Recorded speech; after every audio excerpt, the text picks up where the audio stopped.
and I'm really delighted to have Kim Brown back with me again for the second in our series of 3 webinars from the British Dyslexia Association Helpline. So I'll talk a little bit more about that in a second. I'm just going to show you our slides so you can see who we are.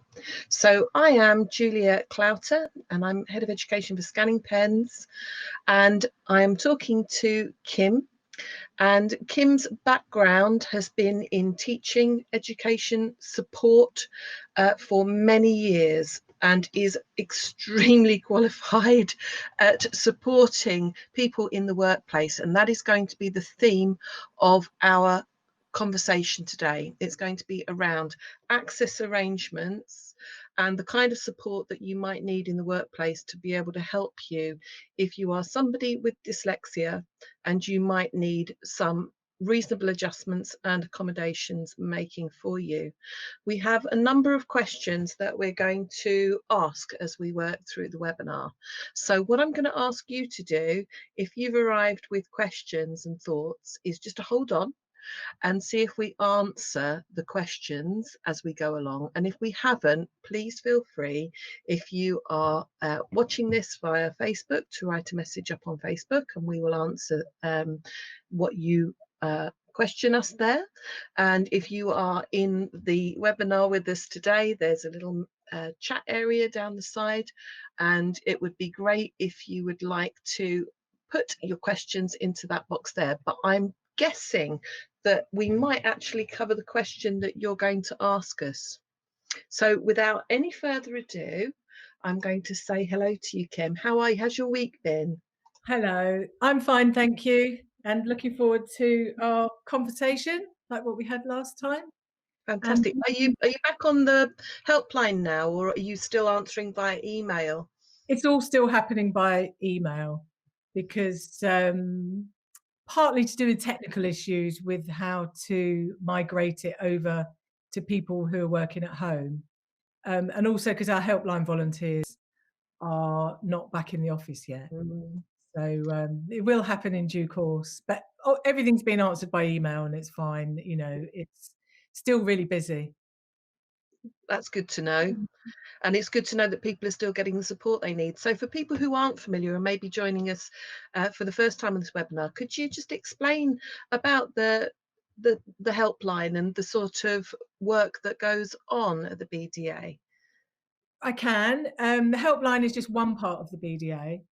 The rest of the BDA is very much about training. There's lots of training courses for parents, employers, employees, students, webinars and e-learning, and then there's accredited courses for people to level 5 and level 7 for teachers, specialist teachers to become assessors. And there's outreach work and pop-up events that happen in schools to try and raise dyslexia awareness and general awareness raising and trying to create a sort of more dyslexia inclusive society. So different projects pop up all over the time. And Helpline is one part of that. And it's also one way of us knowing what concerns people and what interests people and what worries people and what's coming up on a day-to-day basis, because the emails and the contact with the helpline reflects that.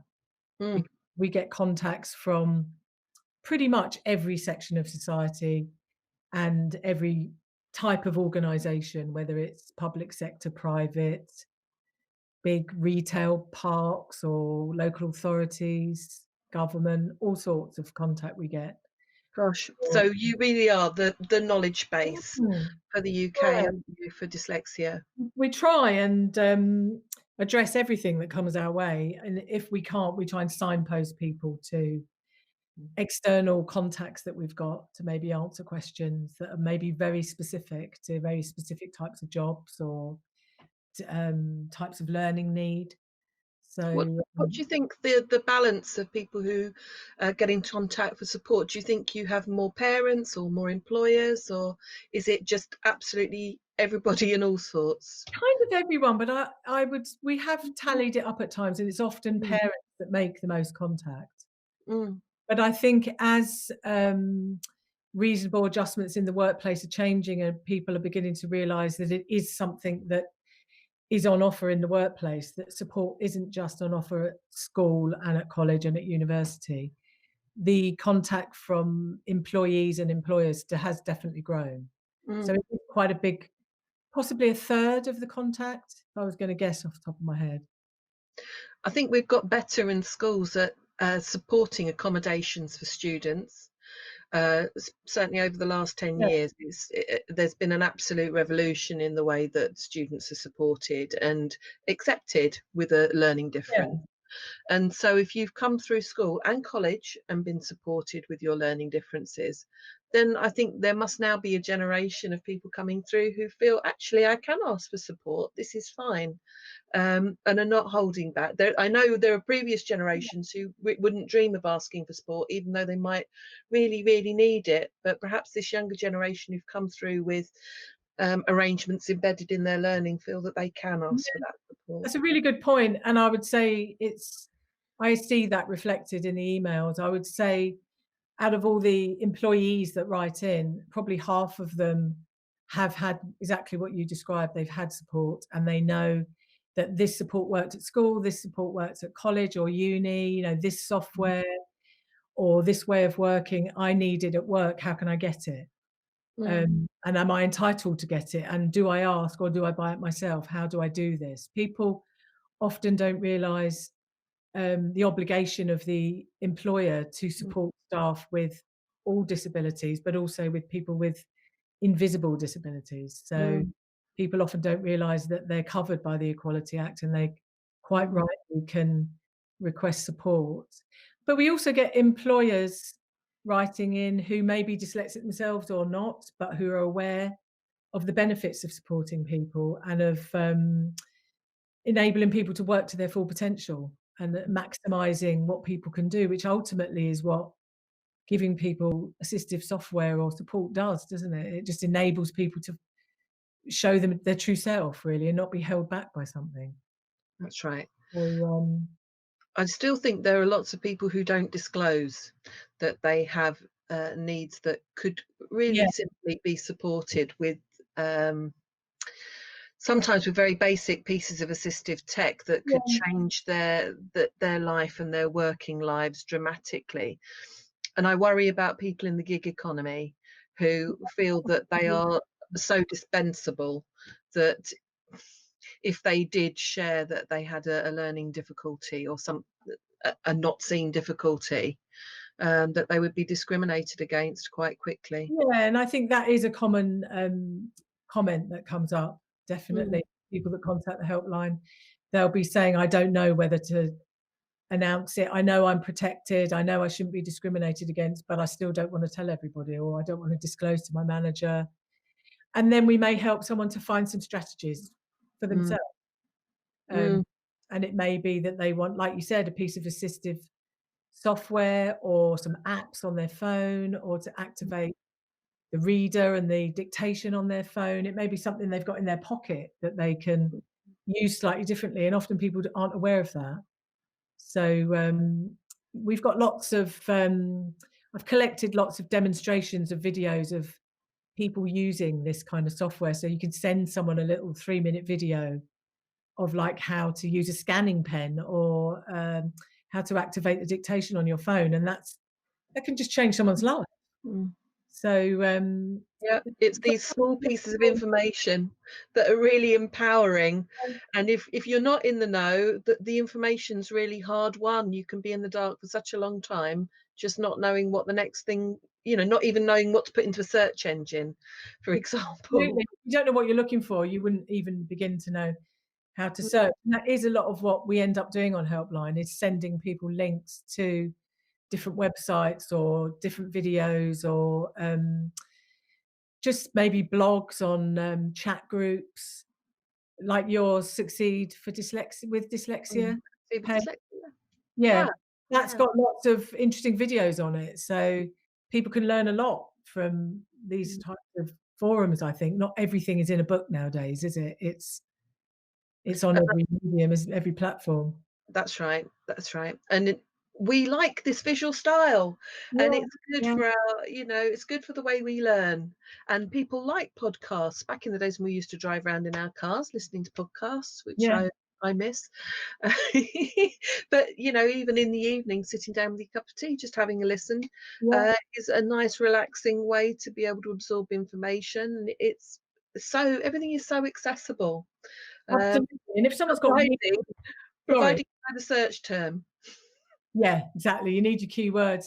And I was going to say, if people have got reading difficulties, or they read slowly, or they don't comprehend very well what they read, we don't want to be sending people more things to read. Mm. It's much better, like you say, to use a podcast or a video or a webinar, because then you can just listen, and it's a different way of accessing it, the same information, isn't it? That's right. Yeah. Well, what do you think? Should we have a look at these questions, Kim? We can do. Okay, let's do that. And I love the questions that we've looked at and Kim's chosen to share with you from the helpline, because they're absolutely rooted in the now. They're the sort of things that are coming up while we're all working from home or at home or struggling with new systems. So I'm really excited about what's going to come about from these questions today. So here we are. Question number 1. I'm struggling with virtual staff meetings and I get really stressed out because it takes me ages to join the meeting. Did I write this? Takes me ages to join the meeting, and then I can't find the files that I need. This sounds like me. I also can't make the contributions I'd like to make. Also sounds like me, because I know I've got a file on my desktop. Can I share it? No, I can't. Shall I email it? How do I turn that off and email at the same time? It's really distracting, isn't it?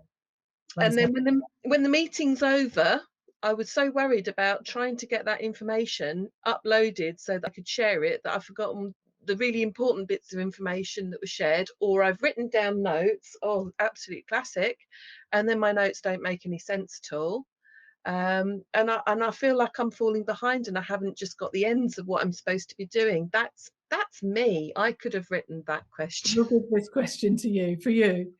And this is a common question that's been coming up, and I think it can create a whole level of anxiety, like you've described, really, a lot of stress and anxiety. And it's still a meeting, but because it's not in the room with people, and you may be able to just borrow someone else's notes or have a chat with a colleague after the meeting about what the meeting was about, certain things have been removed, haven't they? And you're faced with a computer system as well, and you may not be familiar with the technology or the login of the virtual meeting platform, because there are different ones. So I think there's hurdles straight away that people have had to overcome. Yeah. So quite often I recommend to people that I ask people if they've talked to their manager about this, or a colleague, so that they can get some support that way. Because sometimes people need a little bit of training or hand-holding through opening up the meeting, joining it, because often you're asked to join on the web or download an app and people don't know what to do. So I often suggest to people that they need maybe a mentor for a short period of time. So it's like a trusted colleague or a manager to have telephone conversations with, to learn the login details and how to get on. And like you were saying, accessing the meeting notes, they may have been uploaded into the meeting, so then you've got to go and find them, or you may have them printed out in front of you, or you may have them emailed. So there's different ways people may have stored that information. So it's important to sort that out before the meeting, like organising those documents, and also having some training. If the documents have been loaded up onto the virtual platform, it can be quite tricky to find them and then download them and then find them again, as well as opening documents at the same time as having the meeting open. There's all sorts of variables, aren't there? That's it. So You're juggling. I can never remember what I've got open, what I've closed, what's on the desktop, what's somewhere else. Then my great big fingers jabbing at keys, thinking, oh, I'll just press that. And then I'm not doing that at all. And then I'm getting into a bit of a hot sweat because I'm thinking, oh, I'm responsible for sharing this bit of information next. My turn's coming up. I feel my anxiety rising. So take a deep breath. So I And also yeah, say to people to have the training and then to make sure they've got the documents early. yeah. So agendas, meeting notes, anything that needs to be read for the meeting, to have them early so you can access them and read them and prepare yourself before the meeting. And some people like to record the meeting so they don't Mm, take the notes that you were talking about if it was a particularly important meeting. Obviously, you'd need to check with the other people in the meeting whether they mind and how they feel about being recorded. And someone could possibly get their manager to clear the way for that so that mm. um, the individual doesn't have to ask themselves. But Yeah, record, that's a good idea. most of these platforms do have a record function. Mm. So you could not even worry about taking notes. And then you can just relax and speak. And it's also good to have a bigger computer screen, which is something that could be asked for through work. So you can have 2 or 3 documents open at a time. So you're not closing and opening everything. I don't Mm. know if you do that. Do you do that? Would you have a few documents open at a time, or do you like I one do. in your hand? Yeah, I do, and I've got 2 screens in front of me. So Okay. I've got my work Mac, which is quite small, and then I've got my much larger screen because I really struggle to see things, particularly when I'm feeling anxious. Everything just sort of disappears, looks like ants crawling across the screen. So I like to have things large where I can see it and take my time reading and highlight bits. I just wipe the mouse over bits of text that I need to focus on next, or use the yellow highlighter so I know exactly the bits I've got to A really good idea. talk about next. The 2 screens also support working memory because you can see everything, so you don't have to hold information in Yeah, short-term memory, which is often that's can right. be a weak spot for people with dyslexia. Oh gosh, yes, you'll Mm. know it. You'll know people who have got it because they talk to themselves between what was this now? I've got to what the S now, that was number 42. That goes on this page here. Where was I? That's my dialogue when I'm working. And if I can't work between screens, or sometimes if something's really complex, I just need another body in the room just to talk at. So I say, what was the last thing I said? What was that? What was that page number? And I need them to act Yeah. as my memory. So And you're think about using it. your verbal memory as well. So you're rather than keeping everything silent, you're speaking, and then that's activating another sense, isn't it? Which is often the preferred way for dyslexic people to learn, isn't it? Is to use as many senses as possible: see, hear, say, touch. So it That's sounds right. like you're doing that as a way of supporting juggling all the language needs that your job holds. So yeah, so there's some strategies that some people have found. One of those may make a difference to someone, or all of them. That's Uh, it. I think it is. You just got to work and you've got to play with those different things. So I really like mind mapping software. If I'm preparing for something or I've got to do okay.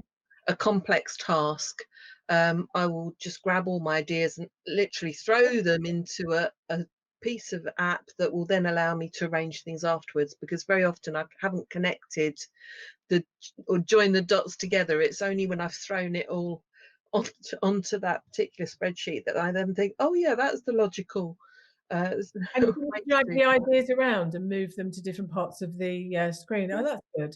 And Yeah, color coding? Do you do color and oh yeah, that's right, color coding. But that's great for students as well when you're engaging in learning and you're teaching concepts. So what I used to do is maybe one set of concepts would be one color.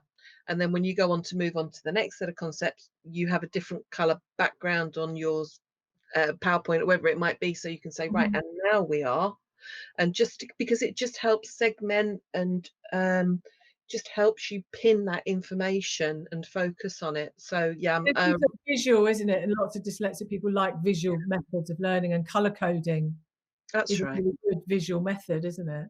And then does your mind map, can you turn it into like a timeline, or you keep it as a open spidergram? Because there are different ways of doing mind mapping, aren't there? Yeah, I've explored with different sorts of timelines. I like train line type timelines Okay. where I can put something above, something below, something above, something below, put pictures in between, and then if I don't want to write lots, a picture or something that is the container of all of that information that I associate with that picture. So I use pictorial stuff a lot. because it is just such great shorthand. If you've spent a long time looking at an icon and thinking around what you would say, or an image or whatever it is, you don't necessarily need great reams of words, because you've got it all in that icon. It's semiotics, isn't it? Essentially, it's how you trigger that, all those layers of understanding. Yeah. And I've met students or employees that might plan a report that way. So they might brainstorm all their ideas into a mind map, then organize it into a structure to write from. So they can be used in different ways, can't they, depending on different needs, really. But they are a good tool. And I think you can get free trials of mind mapping software, which is worth trying before taking the plunge and buying the whole thing. Mm. Mm. I think we've got so many good strategies there. So we've got deadline setting, post-it notes, deadlines, and I move my deadlines around my room. If it sometimes it goes on the window of doom, you know, so I open the curtains and they're my deadlines, particularly if something's really important. So, and I will move things around because I lose track of what I'm doing. So one week I might have my reminders here, and the next week it might be there, and I'll think, oh yeah, that's this week, and I still got to do that from last week. So you've just got to You're very tactile and you're very kinesthetic, aren't you? You like to move things around and you like to remember by having visual clues around you, it sounds like. So it's important to know your own learning style and to work to that, isn't it? Yeah, absolutely. Yeah. I think once you've sussed out the kind of learner that you are, you can put in all sorts of additional support for yourself. Yeah, and there's a very good online platform called Trello. I don't know if you've discovered Trello, and it's a bit like Post-it notes, but they're tiles, and you lay them out into a sequence, and behind each tile you can put all your tasks, and you can upload PDFs or put short video or audio recordings in, and you can drag these tiles around, and you generally would have one for each project. And they're a good visual reminder, and you can sync it with your phone. So as ideas come to you when you're on your go, you can log into Trello and add ideas to that. Cool, So it's another nice, it's a visual tool you might like, I think, if you like to move information around and be reminded. I like notes as well. I find that very helpful. Put all my diary information into notes, and then meeting minutes so I don't lose them. And staying organized is the thing, isn't it? Particularly if you're juggling lots of different things. Yeah, and I think there's no one organizational tool that suits everyone. Most people are using 2 or 3. Which was our next question on, wasn't it, on organisation? Oh, so So, since there we are. So let's just have a little look. Oh gosh, this is me as well. Since working from home, I've become quite disorganized, and I feel my memory's got worse, and I'm working on some tasks and I end up missing other important deadlines. Oh gosh, I share a workspace with my daughter, and her studies tend to take over as I end up helping her. it's quite a common story, that, I think, really, particularly with, I know the schools aren't closed, they're partially open at the moment, but I think people are still spending the day with their children and everybody's working from home, aren't they? So there's this clash of where does everyone sit? Whose turn is it on the computer? There's all sorts of dilemmas that are coming up for people. So this has been a fairly frequent question we've been getting over the last 3 months.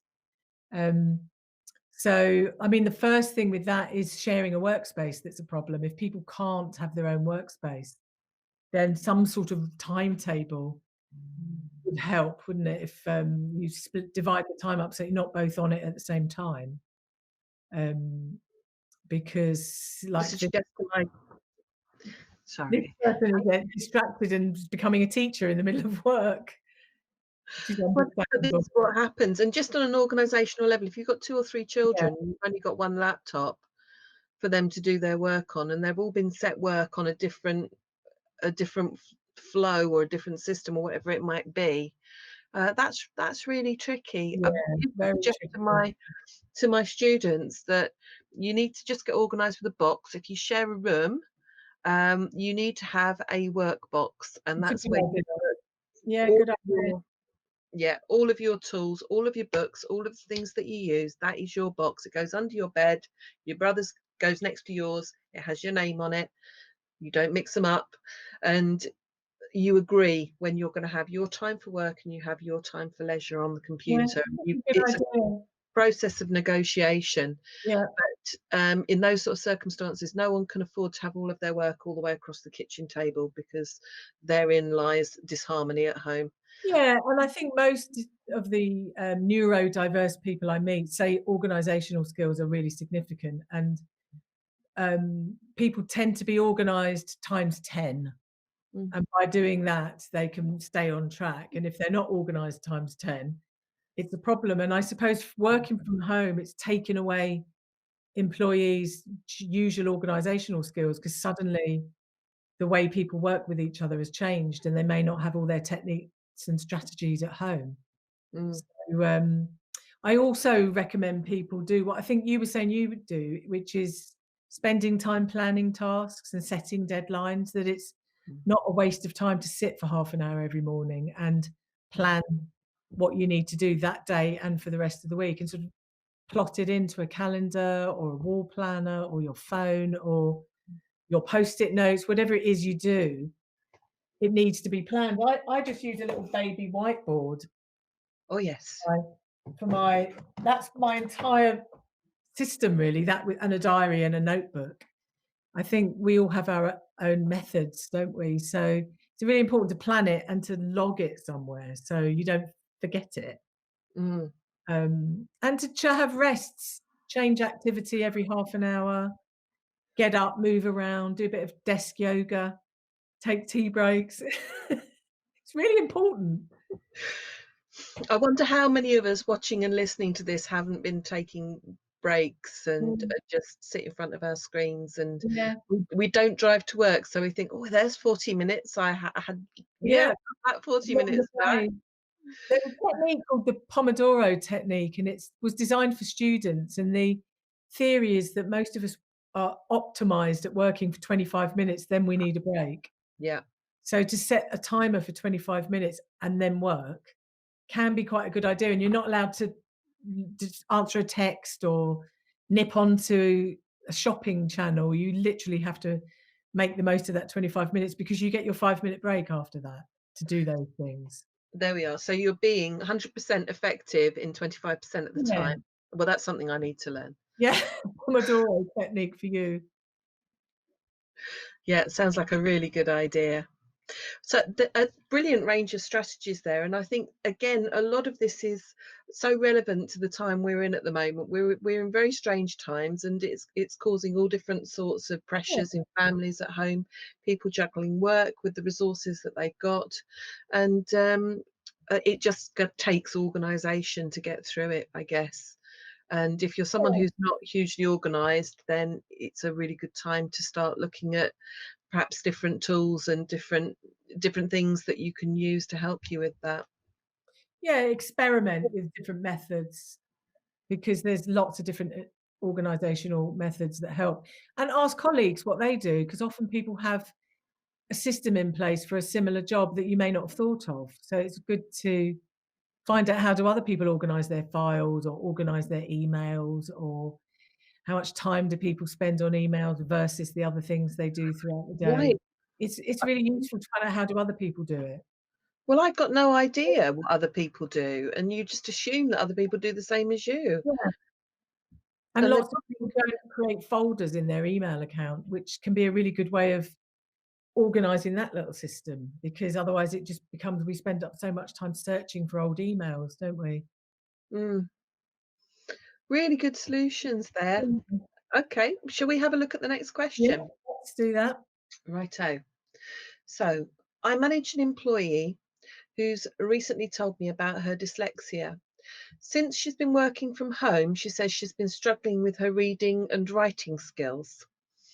At work, she managed her dyslexia quite well, largely because her colleagues proofread her reports, but also because she has some specialist software available on the work computer. I'm keen to support her, but I don't know what help is suitable.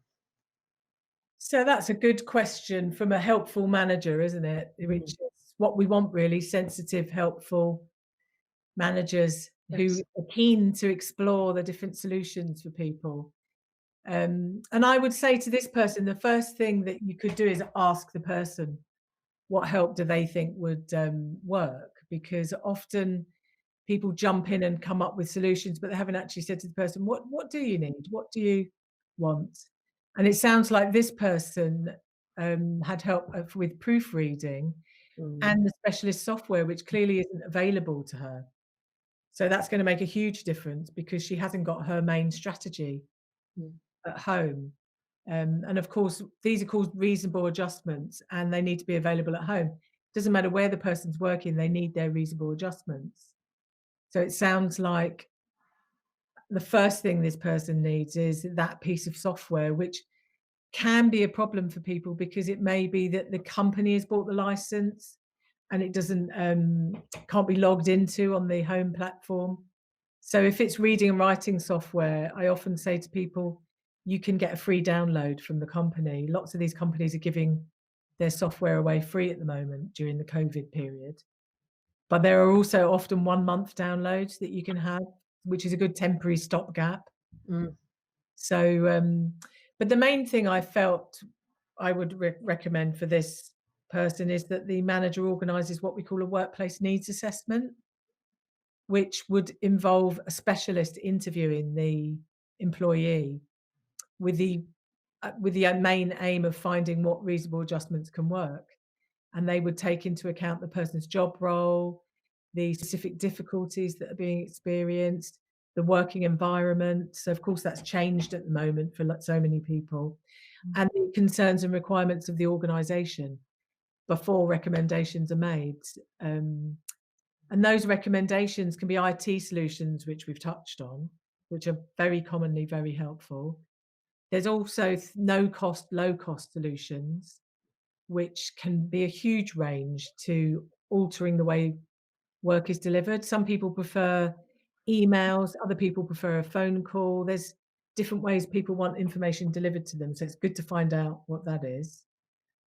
It could be another strategy, could be one-to-one workplace coaching, which would involve the employee having some one-to-one sessions with a dyslexia specialist coach, which could be around working on organizational skills like we talked about in over the last question. It could be some lessons on proofreading and how to find your own errors. It could be looking at what apps or software may help. So workplace coaching can cover a whole range of what the person's needs are. And many people find that really, really helpful. mm, And we can also recommend things like awareness training. So recommending webinars or training for the entire workforce or some e-learning for certain colleagues or bespoke training. So a trainer would create a training package for a workplace, which is broader, obviously, than helping the immediate individual. mm. Because So now you're working on the policy and practice of that organisation and yeah, helping them to become an accessible employer, which is a yeah, great thing to be. And that's what we want, really, isn't I it? We think, want yeah, to that's what raise we. everyone to that level. So, but this person from this question also said that colleagues proofread her reports, and that's a huge thing to take away from someone. Yeah. And you must have come across people that possibly rely on someone else to proofread their work, and Yeah. which is good practice anyway. I think if someone's sending an important document, or if a document's getting published on a website, or it's going externally from the company, you may ask a colleague to check it over anyway to check that there's no glaring errors or Mm. confusions or something repeated in it. So peer review is a good thing anyway. But this person clearly relied on colleagues to search for errors relating to her dyslexia, maybe errors in spelling or vocabulary or uh, Mm. word use. It sounds like this lady, this employee, has only recently told her boss about her dyslexia, so she's Yeah, probably not been sharing that information, and she's, like a lot of dyslexic people do, worked out a lot of support strategies Yeah, and hiding strategies, or maybe got some really close buddies who've previously helped her, and she's realized that now she's in this different working environment that she can't hide, by using her support networks, which is often what people do, isn't it? yeah, yeah, yeah. And I suppose at this point it might be good for us to talk about some of the assistive technology, because Yes. when it is something that would be identified in a workplace needs assessment, and it's often something that many people don't know is around. People often don't know of the main tools that are often recommended, and those can make a tremendous difference, can't they? So what are the main tools? Tell me. Well, I find we talked initially about people having a different screen, so that's a good tool to have, a bigger screen to support working memory. The other piece of equipment people often like is screen reading software. So even though it's called screen reading software, it's broader than that, because it often is the software has a more sophisticated spell checker in it and grammar checker in it that's designed to be more mapped to dyslexic type difficulties.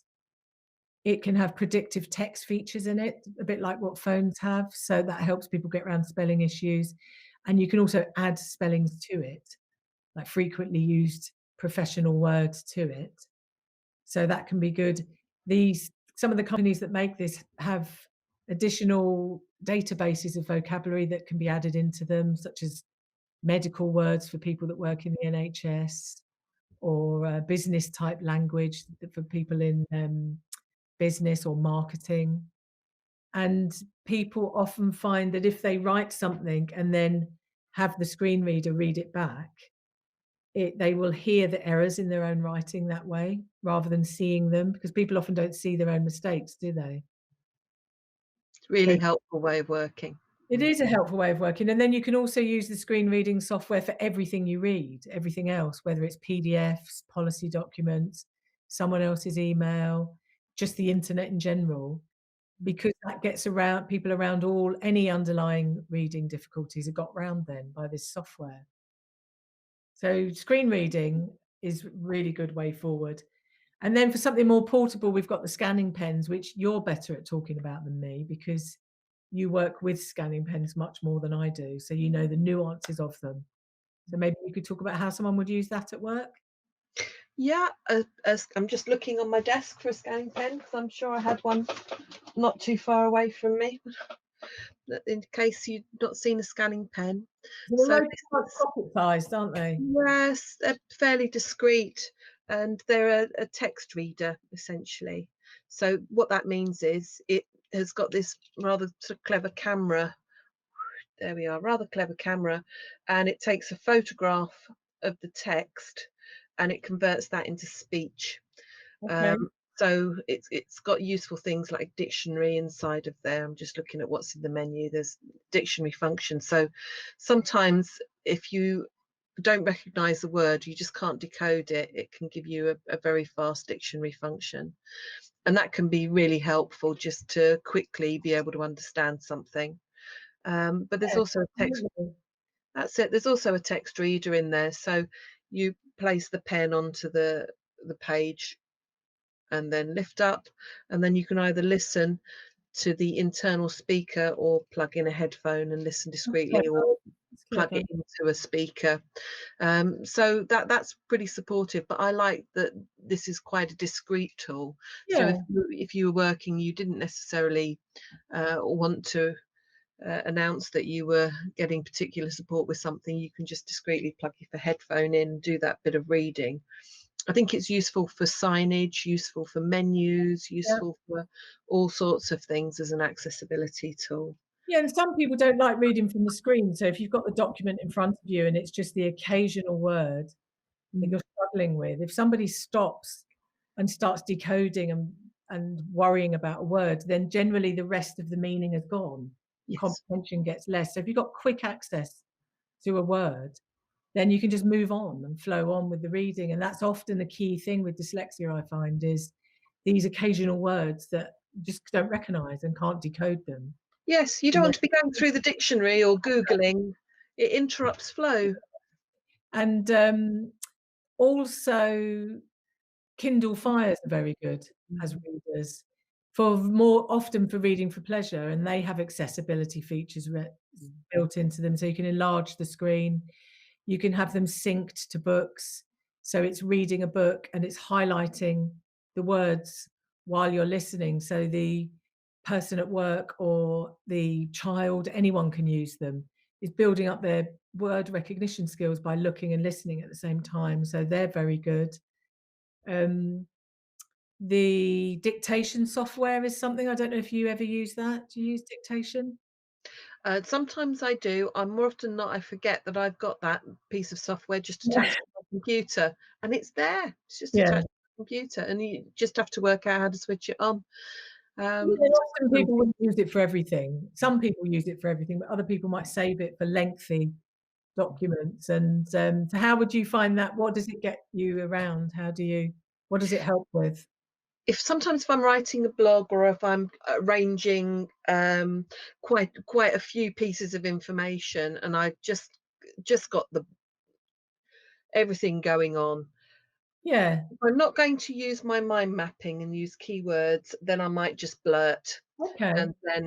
and then I'll sort it out afterwards, because sometimes words occur to me in groups and I think, oh yes, the rhythm, the meter of that sounds right, or I want to produce something in a particular way that Okay. um, will have a kind of a literary resonance. Yeah. So that's when I start to use those dictation, because I like to have that flow, exactly, have that flow of Yeah, work. you're very articulate, so it's good to just have that captured on paper, isn't it? And I meet lots of people with spelling difficulties that say spelling just stops them writing, and that they're constantly worrying about spelling or going around the houses to avoid a spelling, to avoid a word, and then sometimes making their work less reflective of the way they speak.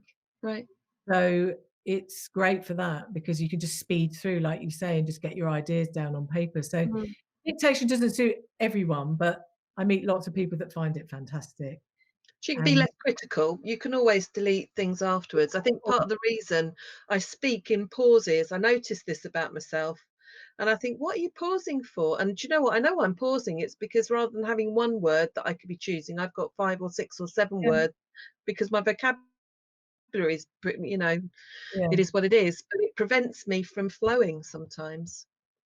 yeah. So So dictation dictation is can good. help lots of people, and of course, it's also available on smartphones and tablets, and the companies don't activate the dictation. Often the user has to know it's there and then activate it. And it can be a fantastic tool for dictating emails or dictating texts or social media posts. Look, it can all be dictated now. So I often suggest to people that they practice on their phone while they're waiting for the software to arrive, or to switch it on their computer. A lot of Mhm. computers, Microsoft has it built in. So it can be activated on a computer, and it may not be quite as accurate as the software that you buy, but it's a good start to get someone practicing in Mm. getting around their dyslexic issues that way. So it's always something that's good to recommend. And mind mapping, you've said, that's a piece of software that people often like. And of course, when we recommend software to people through a workplace needs assessment, we would always recommend training as well, because I find people can get given 1 or 2 or 3 bits of software and they haven't got time to learn it, and it feels overwhelming to learn it. So to have someone training you through it is a great way forward for people. So training is imperative, I think, with anything new. Yeah, So absolutely. for this person who wrote in, I would recommend this manager looks into a workplace needs assessment, and there's access to work funding that can be obtained as well. I don't know if you know much about access to work. It's a government pot of money for people with disabilities at work to help pay for the additional costs of a disability. So access to work, people can apply for that themselves. It doesn't have to come through a manager. An employee can contact Access to Work and have They start off with a telephone assessment. So an Access to Work employee will give you a quick interview as to whether you're eligible for the funding, and then they will allocate a worker to you who will then do a needs assessment. So a workplace needs assessment can be obtained that way. And the same solutions that we talked about before will be Mm, recommended. And then funding can be applied for through Access to Work to pay for partial costs. mm. It depends on the size of the organisation and the amount of employees. They will pay a portion of the cost. So that's helpful as well. And self-employed people can apply for funding that way as well. I think we're in tricky times with Yeah, people losing their employment at the moment, and having, particularly if you're dyslexia and you have dyslexia and you've been working in a particular environment that you've become quite confident in, and yeah, you've absolutely. worked out, you've built a set of skills over a long period of time, Of to then course. be out of that job situation and then looking for a new job must feel really daunting. Um, and then the thought that when you are applying for new jobs, perhaps you might have to disclose that you have a difficulty that you're going to need a bit of support with. But I would encourage you to share that information, because you will have so much experience to give, and you have got another perspective that's quite different to someone who isn't dyslexic. So you actually have so much to bring to the workplace. Um, People have their own unique skill skills set. and talents often, and being holistic thinkers and very good problem solvers, then that's a unique talent that every workplace needs. So it kind of makes good business sense for employers to promote the support for their staff with hidden disabilities, because it's a pool of talents that may not be being tapped into. Mm. And I think we're getting better. I think certainly large companies are getting much better at understanding this, and recruiting supportively. I know it's not all the way across the board. I know there are still pockets of employers who don't, but actually, I think some of the larger employers now do, and are aware of their responsibilities under Yeah, the many Equality Act. recruitment teams and recruitment practices and HR teams are aware of the reasonable adjustments that people can ask for at interview or in recruitment tests. Mm, So they may want to use their own laptop, they may want to use their own software, they may have their own way of working. So they may need additional time, which can be requested in a recruitment test for just to help the person spend a bit longer with their reading and processing. People can ask for support in interviews for if they do disclose obviously you need to disclose your difficulties before interview if you want support. But I know many people that have requested to have interview questions in advance, or to have cue cards with them and have notes so they can prompt themselves as to what they want to talk about, or asking the interview panel to prompt them, keep them on track. So there's different techniques that can be adopted at interview that can be very helpful. mm. Yeah, I think sharing and disclosure is a way forward, and important. And I was talking to somebody this morning called Shay from Australia, who was talking about being your authentic self. Mhm. You are a dyslexic person, or you do have a hidden disability. However, it makes you unique and it makes you valuable. And actually, being authentic is sharing that. And if you're going to find people who are the right people for you to work with, they will accept those differences and they will support you with those Yeah, differences. and sensitive managers and colleagues are what are ideal, aren't they, Absolutely. for making people not feel marginalised with their difficulties. And some people do prefer to hide their difficulties, and that's absolutely fine.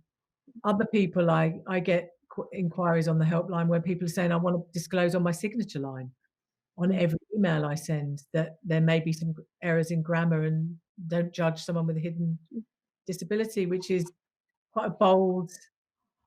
thing to do, isn't it? I admire that. But equally, if someone doesn't want to do that, it's as fine. It's very much an individual choice. Well, I'm looking at the time. We've probably got time for one more question. Okay. How does that sound? Yeah, that's fine. Okay. Um, let's do this one then. I'm in a performance review because I haven't been meeting my targets. My dyslexia means I work quite slowly and it takes me ages to plan my work and get my ideas on paper.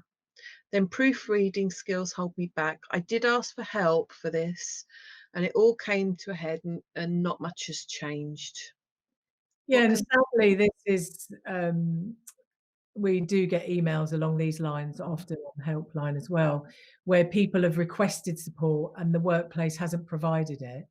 And then the person may find themselves in some kind of disciplinary situation, and the person feels it's because their needs haven't been met. So, and it may be that they managed before, but changes in the workplace, changes in their role, new job description, new way of working, a new manager, all these different things can lead to someone's existing coping mechanisms not working. So, and then of course, stress may make their dyslexia more pronounced, and they may find themselves in a vicious cycle of stress, not coping, needing support, not getting it. So, very stressful for people. So, we would try and empower that person to embrace the notion that the Equality Act is there. It's there guiding employers to make reasonable adjustments. They're your right as a person with a disability to ask for them. It may be they need to contact the HR department to try and get this in motion so that they can get a workplace needs assessment if they feel that would be a good way forward, or if they know what support they need to get that acknowledged and set up in place. And we recommend that if someone goes through that process, that then they need their support embedded and well used before their performance is looked at again. Because hopefully, when they've got their reasonable adjustments in place, their performance will go back to how it was, and they're not in a performance review situation again. Obviously, some people may find that they need to get some external help from a union or from ACAS or get some further advice. At the BDA, we've got a code of practice which it gives it a broad range of information as to how a workplace can become more dyslexia friendly. It may be that the workplace needs to do more awareness raising within it so that the staff's the standard of support is more embedded and more naturally offered to people. So, dyslexia can have a substantial and long term effect on people's day to day activities. So, people may need to lean on the Equality Act as a way of getting the support that they're entitled to. So, I yeah, That's really good advice, and that's such a thorny question and it tricky. is. Been in that situation, you can't see the wood for the trees because you feel like you're failing, and the world feels like it's falling down. At that point, you really do need additional support to just be able to help you see what's happening. Yeah, and we often could send people links to information that would enlighten the employers Mm. into what the simple steps they can take to make someone's work life more manageable. So, it's not a situation that needs to be stuck. It can be unpicked and resolved. Yeah, I'm the eternal optimist. I do hope and believe that most employers, once they're informed, understand and will try and make accommodations and will try and support. And I just have to hold this positivity in Yeah, both hands, and where it's not, you have to chip away at it.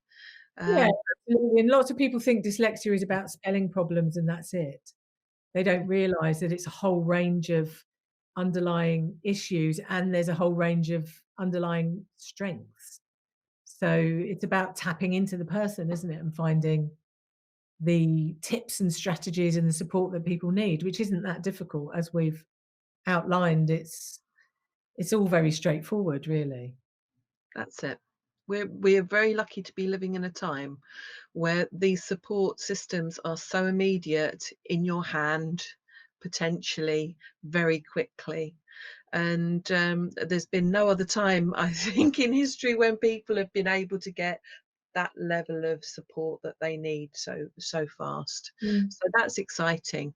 Yeah, and some workplaces have a dyslexia network within them, which is fantastic, where network groups have been set up, where the neurodiverse staff will meet periodically and talk about all of the issues we've talked about today, and then be able to put some pressure and give some ideas to the employers as to the simple strategies and tools that can make a huge difference.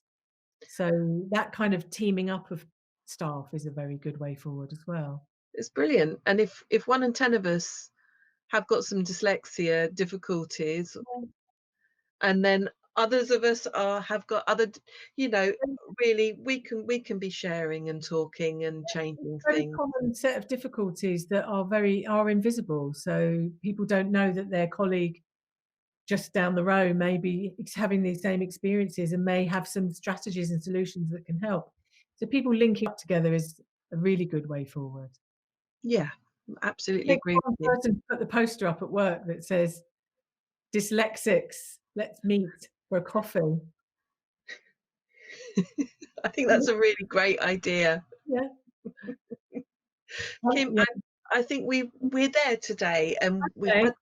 we've had some questions that we've sort of answered as we've gone along. Yeah. So I hope we've answered your question for you. Thank you so much, everybody who's joined us to listen. And wow, really insightful and helpful. Again, Kim, thank you so much. Okay. Next time, we're going to talk again, and I believe we're going to be talking about higher ed, further ed Yeah. students and accommodations for them. And Yeah. now, if you are interested in joining these webinars, I know that the British Dyslexia Association will put some information on their website. You can also look at the Succeed with Dyslexia website and look at the webinars for a menu of what we're going to be talking about going forward at the end of the summer and into the autumn. I am so blessed and so lucky that I am able to talk to incredibly interesting people who uh, share things with me that I've never thought of before, and it just enables me to connect the dots. And it's Succeed with Dyslexia is becoming a bit of a worldwide phenomenon. So if I told you I was talking to Shay in Australia this morning, and now I'm talking to the lovely Kim this afternoon, it's a wonderful position for me to be in, and it's giving me quite a unique perspective on dyslexia around the world, actually. Yeah. I feel really privileged. But you are also welcome to join us in these webinars and ask questions and look for feedback from us, because it's about this dialogue that's going to change things. Important. Well, thank you very much, Kim. Thank you. Bye. Bye bye, everybody. Thank you. Thank you. Bye. Thank you.